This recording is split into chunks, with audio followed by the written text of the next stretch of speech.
bienvenue sur Regatta, votre magazine de la régate et de la course au large.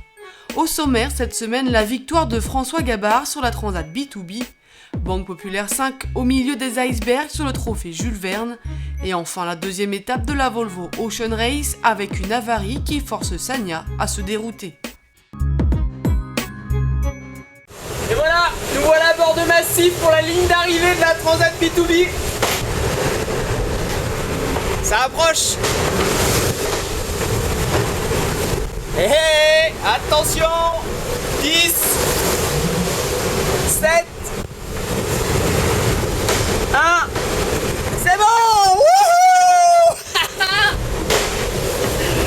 C'est bon, la Transat B2B est gagnée. Yes, yes.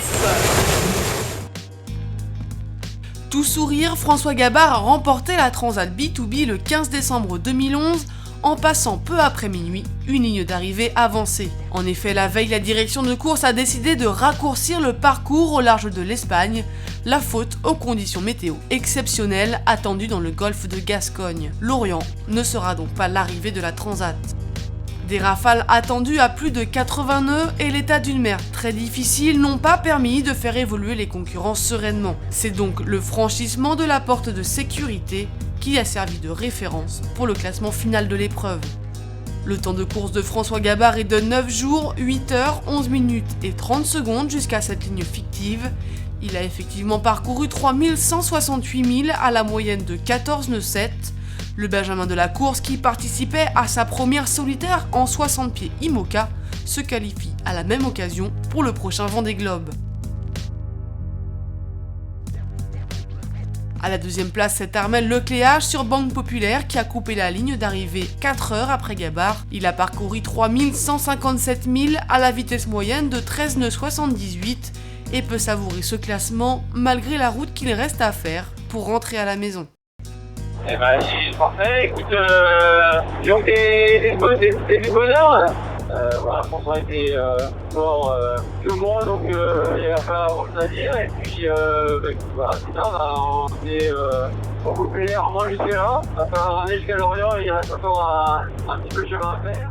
En troisième position, c'est Vincent Rioux sur PRB qui coupe la ligne à 6h30. Rioux est allé vite, très vite même, puisqu'il affiche une moyenne de 14,20 sur les 3287 milles parcourus depuis Saint-Barth. Le quatrième à couper la ligne était Mike Golding sur Gamesa à 10h. Pourtant, ils sont deux quatrièmes au classement général et deux Anglais. Le Britannique Alex Thompson avait demandé réparation au jury le 12 décembre à l'annonce du changement de parcours. Il considérait être lésé compte tenu de sa position au nord de la flotte. Le jury lui a donné raison, il est donc quatrième à égalité avec son compatriote Mike Golding. Les concurrents de la B2B ont dû affronter la remontée vers l'Orient. Les skippers, libérés de la pression de la course, ont pu réduire la voilure et fait le dos rond pour traverser la tempête annoncée en jouant la carte de la sécurité. 3 jours plus tard, ils arrivaient à Lorient et Gabard n'avait toujours pas quitté son sourire.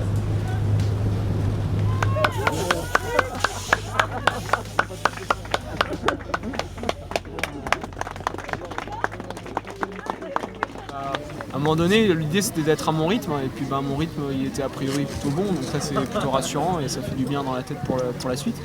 Armel. Ouais, bravo. Bravo. Super. Loïc Perron et les 13 hommes d'équipage entament aujourd'hui leur 27e jour de mer dans la tentative de record du trophée Jules Verne. Depuis 7 jours, l'océan le plus vaste du globe terrestre leur montre que la puissance de la nature est parfois plus forte que tout. Une moyenne qui frôle avec les 30 nœuds depuis le départ de Ouessant il y a 26 jours, c'était le 22 novembre 2011. Mais les 14 marins du Maxi Banque Populaire ont subi ces 72 dernières heures une coupe sombre dans le tableau des performances, faisant dangereusement chuter les moyennes. L'expression « la nature reprend ses droits » prend alors tout son sens quand l'équipage affronte des conditions hostiles, avec dans un premier temps du vent fort et une mer très agitée, et par la suite un océan parsemé de nombreux morceaux d'iceberg. Vient alors planer la menace des glaces.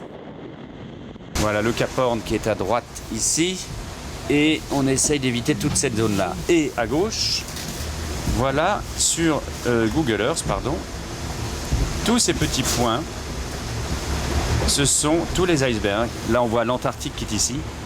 Nous sommes ici à peu près en train de passer le fameux B15. Le voici, ça c'est les mouvements du B15 dans la dernière semaine, il bouge.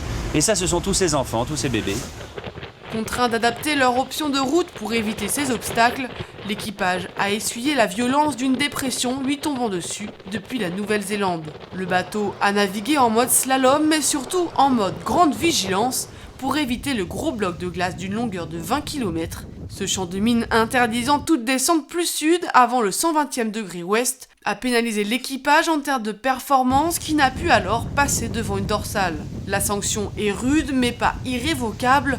Sur les 2000 milles d'avance avant la Nouvelle-Zélande, n'en reste plus que la moitié. Pour les 14 marins, aujourd'hui, un seul objectif, trouver la porte de sortie du monde des dépressions et des glaces et parvenir jusqu'au Cap Horn.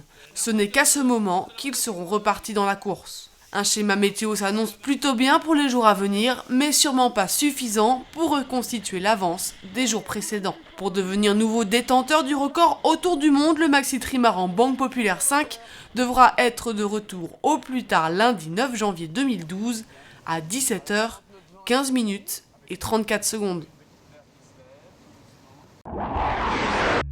Parti seul dans une option nord depuis 24 heures, Sanya a signalé une avarie de gréement et fait route vers un port au sud de Madagascar. Pour le reste de la flotte de la Volvo Ocean Race, rien n'est encore joué.